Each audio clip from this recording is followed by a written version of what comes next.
Hi everyone, welcome back to the template stand. Today I'm taking you through the entire process of creating custom design envelopes for your special occasions.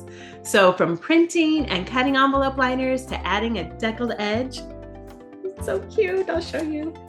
Ta-da! And we'll finish by stuffing, sealing, and stamping the envelopes for a polished and professional look.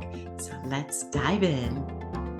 Step 1, print your envelopes. So you want to design your envelopes. Start by creating your envelope design in a program like Adobe Illustrator or Canva or Word.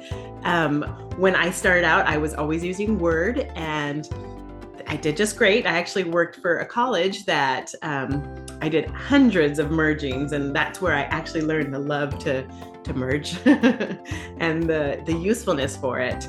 So you'll do that. You're going to include your details like the name, address, and possibly custom artwork, which is why I love Adobe.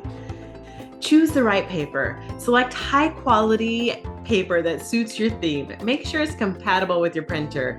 There's nothing worse than having high quality paper that gets jammed every time it goes through. So you want to choose something that's high quality, but that also can go through easily. So if it needs to be a little thinner, that is okay.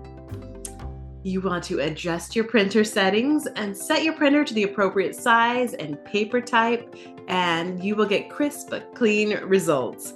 And then test with a blank sheet first. I always do that. I don't actually use an envelope first. First, I'll just use a blank sheet and feed it through and see where it's positioned. Sometimes the address prints upside down or on the side or different than what I'm expecting. So then that way I could feed the envelopes in the proper way. And then I usually have a test envelope as well. So once I've tested on a piece of paper, then I'll test on the envelope and see and make sure that it's just how I want it. And if not, I can reuse that same envelope. Sometimes I flipped it around different ways so that I'm not wasting a ton, but I'm getting the right look that I'm going for. Next, print and inspect. So feed your envelopes into the printer, ensuring the flap is positioned correctly, and then print each envelope and check for alignment and quality. Second, you want to print and cut the envelope liners.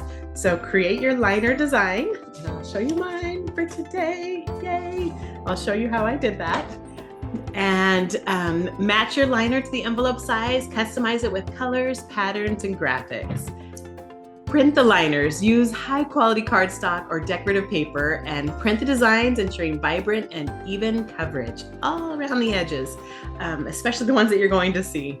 And I've even found that you could just use regular copy paper. If you don't want to add extra weight to your envelope, sometimes the envelope and the card inside might already be kind of heavy and bulky, and a lot of times just copy paper works wonderful as well, because that way it's just thin enough and it folds easily and still gives you that great look. Then you want to cut the liners using scissors or a paper cutter. Trim the liners to fit just inside the envelope. A slight border around the edges ensures a clean and elegant look.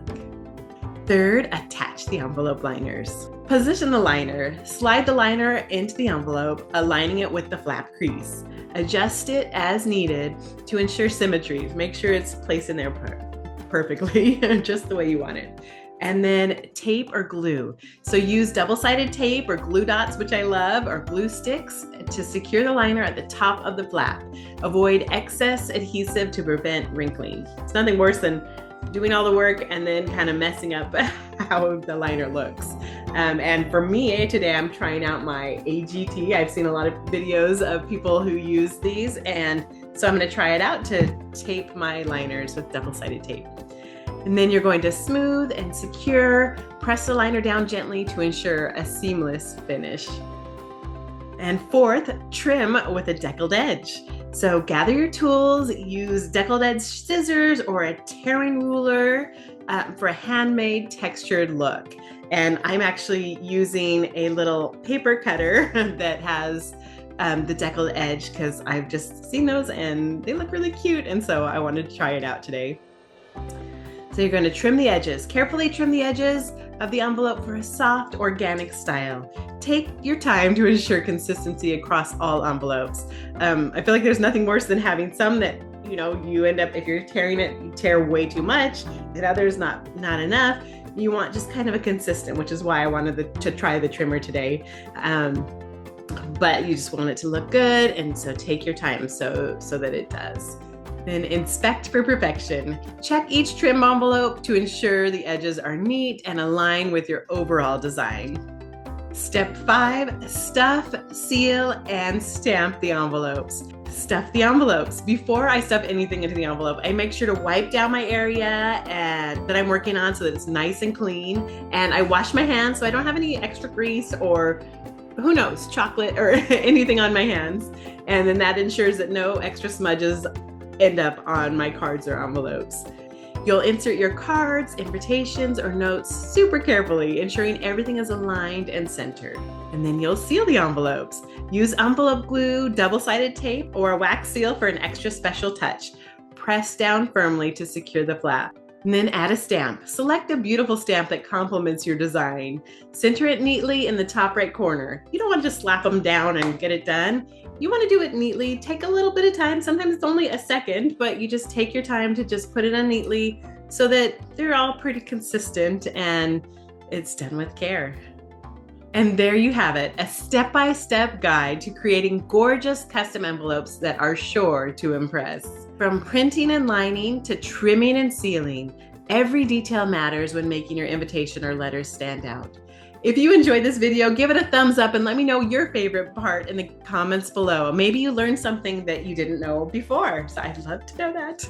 Don't forget to subscribe for more creative tips and tutorials, and thank you so much for watching. I will see you in my next video. Happy crafting! Bye-bye.